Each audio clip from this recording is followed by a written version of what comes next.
సమావేశాలకు అయితే వైఎస్ఆర్ కాంగ్రెస్ పార్టీ ఎమ్మెల్సీలు హాజరయ్యారు. వారు మనతో ఉన్నారు, మాట్లాడి వివరించాల్సిన. అప్రెడ్డి గారు చెప్పండి, ఈ అసెంబ్లీ సమావేశాల వేదికగా ఏం చెప్పదలుచుకున్నారు ప్రజలకు? ప్రజా సమస్యలను మాట్లాడదలుచుకున్నాం, ప్రభుత్వం తప్పులు చెప్పదలుచుకున్నాం, తప్పులు సరిదిద్దుకోమని చెప్పదలుచుకున్నాం. అంబటి రాంబాబు మీద దాడి కావచ్చు, జోగి రమేష్ ఇంటి పైన దాడి కావచ్చు, వీటిపైన ఎట్లా స్పందిస్తారు? ఈ రాష్ట్రంలో కుప్ప కూలిపోయాయి శాంతి భద్రతలు. అసలు శాంతి భద్రతనే మాటే లేదు. అందుకే ప్రభుత్వం ఈ పోకలతో ముందుకు సాగితే ప్రజాస్వామ్యంలో మనుగడ కొనసాగించదన్న అంశం కూడా గట్టిగా చెప్పదలుచుకున్నాం. అంటే ప్రజల గొంతుగా మాట్లాడడానికి మేము అడుగుతున్నాం తప్ప ఆ హోదా వల్ల మాకు వచ్చేది పోయేలా. మా ఆలోచన ఏంటంటే హోదా వల్ల ప్రజల గొంతుగా ప్రజల సమస్యల్ని మాట్లాడడానికి అవకాశం ఉంటుందనే ఆలోచనతోనే అడుగుతున్నాం. మండల సమావేశాలకి మా నేత జగన్మోహన్ రెడ్డి గారు కూడా వచ్చేస్తున్నారు.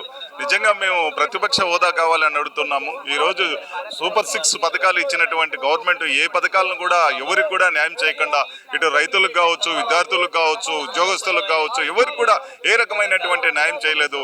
ఇప్పుడు మరీ ముఖ్యంగా ఉద్యోగస్తుల విషయానికి వస్తే పిఆర్సీ వేస్తామన్నారు, ఐఆర్ ఇస్తామన్నారు, డిఏలు ఇస్తామన్నారు, ఏ ఒక్కటి కూడా న్యాయం చేయలేకపోతున్నారు.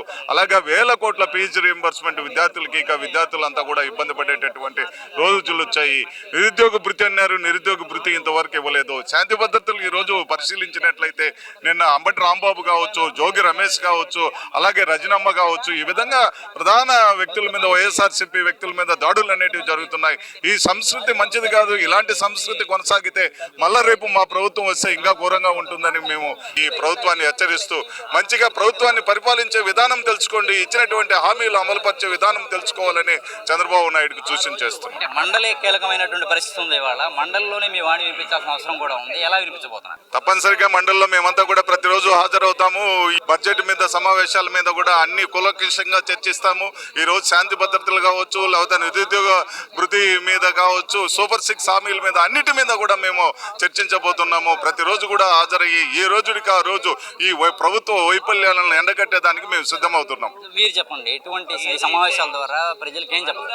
ఒక్కటండి, ఈ 19 ఏళ్ల కాలంలో ప్రజలకు క్లియర్ గా అర్థమైంది, మేము పొరపాటు పడినాము, ఈ కూటమి ప్రభుత్వాన్ని ఎన్నుకున్నామని చెప్పి. ఎవరైనా సరే భారత రాజ్యాంగం ఏ రకంగా పరిపాలన చేయమని చెప్పారో ఆ రకంగా పరిపాలన చేయాల్సిన అవసరం. వీళ్ళైతే రెడ్ బుక్ రాజ్యాంగం తప్ప భారత రాజ్యాంగం, అంబేద్కర్ రాజ్యాంగం ప్రకారం పరిపాలన చేయట్లేదు అనడానికి ఎన్నో కోకొల్లమైన ఉదాహరణలు ఉన్నాయి. అంబటి రాంబాబు అనుకోండి, అతను ఒక పదం చెప్పారని చెప్పేసి ఆయన సెంట్రల్ జైలు ఇస్తారు. అతని ఇంటి మీద దాడులు చేసి వందలాదిగా, ఎంత సిగ్గుచేటంటే తెలుగుదేశం జెండాలు పెట్టుకొని వాళ్ళ ఎమ్మెల్యేలు దగ్గర ఉండి దాడి చేస్తే కూడా వాళ్ళ మీద స్టేషన్ బెయిల్ ఇస్తారు తప్ప వాళ్ళని చేయరు. బాధితుడికి సెంట్రల్ జైల్లో ఇస్తారు. ఈ రకంగా మీరు చేస్తా ఉన్నారు. ఒకటేసారి 32 పైచీలకు కేసులు ఇస్తారా? ఇది ఎప్పుడన్నా జరిగిందా? ఏ రకంగా మీరు పరిపాలించాలనుకుంటా ఉన్నారు? ఎక్కడే కానీ మీరు ఏమైనా చేస్తా ఉన్నారా? దేవాలయాల నిర్వహణలు మీరు ఏమైనా చేస్తా ఉన్నారా? నిన్నగాక మొన్న శ్రీశైలంలో భక్తులను పోలీసులతో లాఠీ చార్జీ భక్తుల పైన చేస్తారా? శివస్వాములు లాఠీ చేస్తారు. 8 గంటలు 9 గంటలు ఒక్కో నిలబడితే చిన్న పిల్లలతో ఉన్నారు, పాలు తీసుకోవడానికి లేవు, ఏ రకమైన సౌకర్యాలు లేకుండా పైపెచ్చి వాళ్ళు గొడవ చేశారని చెప్పేసి వాళ్ళ మీద లాఠీ చార్జ్ చేస్తారా? మీకు దేవాలయాలంటే భక్తి లేదు, దేవుడు అంటే భక్తి లేదు, ప్రజలకు మంచి చేయాలనే ఆలోచన లేదు. కేవలం మీ రెడ్ బుక్ రాజ్యాంగం తప్ప వేరే అమలు చేయాలనుకున్న వీటన్నిటికీ మేము ఇక్కడ నిలదీస్తాము ఇప్పుడు ఈ దాంట్లో. అలాగే మాకు ప్రతిపక్ష హోదా ఇవ్వరు. ఎందుకు ఇవ్వరు మీరు? మీ ద్వారా నేను అడుగుతా ఉన్నాను. అధికార పక్షం, ప్రతిపక్షం రెండే ఉన్నాయి. ప్రతిపక్షంలో 2-3 ఉంటే మీరు ఏమన్నా ఆలోచన చేయాలి తప్ప ఇక్కడ ఒక పక్షం ఉన్నప్పుడు అది దాన్ని ప్రతిపక్షంగా ఇవ్వాలి కదా, అది కూడా ఇవ్వరు. ఎందుకు? ప్రతిపక్షంగా హోదా ఇస్తే టైం ఇవ్వాల్సి వస్తుంది కాబట్టి గొంతు నొక్కే పని చేస్తున్నాం. మీ ద్వారానే మేము పోరాడతాం, మీ ద్వారానే ప్రజలకు తెలుపుతాము, మీడియా ద్వారానే మేము ప్రజలకు తెలిపి ప్రజల కోసం మేము ఎప్పుడు వెన్నట్టు ఉంటామని చెప్పేసి తెలుపుతాం. మా నాయకుడు జగన్మోహన్ రెడ్డి గారు, మండలి సభ్యులు, శాసనసభ్యులు అందరూ ఈరోజు అసెంబ్లీకి రావడం జరిగింది. ఈరోజు రాష్ట్రంలో జరుగుతున్నటువంటి దమనకాండలు, దాడులు, ఏ విధంగా మాజీ మంత్రుల మీద, వైఎస్ఆర్ కాంగ్రెస్ పార్టీ శ్రేణుల మీద ఈ కూటమి ప్రభుత్వం అధికారంలోకి వచ్చిన తర్వాత ఏ విధంగా దాడులు జరుగుతున్నాయి, హత్యాకాండలు జరుగుతున్నాయి, ఇళ్ల మీద దాడులు జరుగుతున్నాయి, కాల్చేటువంటి కార్యక్రమం జరుగుతుంది. వైఎస్ఆర్ కాంగ్రెస్ పార్టీ శ్రేణులు ఏ విధంగా వాళ్ళ మీద దాడులు చేసి భౌతికంగా ఆస్తుల ప్రాణహాని, నష్టం కలిగిస్తున్నారో దాన్ని లేవనెత్తేటువంటి కార్యక్రమంలో భాగంగా ఈరోజు అసెంబ్లీకి జగన్మోహన్ రెడ్డి గారు రావడం జరిగింది.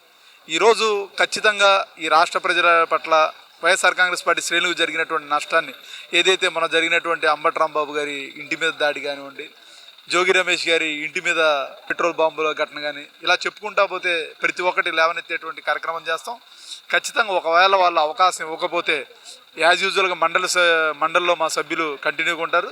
శాసనసభలో గిన మా నాయకుడికి ప్రతిపక్ష హోదా ఇవ్వకుండా ప్రతిపక్ష నాయకుడు కేటాయించాల్సినటువంటి సమయం కేటాయింపు చేయకపోతే ఖచ్చితంగా ప్రతిఘటిస్తాం, ప్రజాక్షేత్రంలోనే తేల్చుకుంటాం.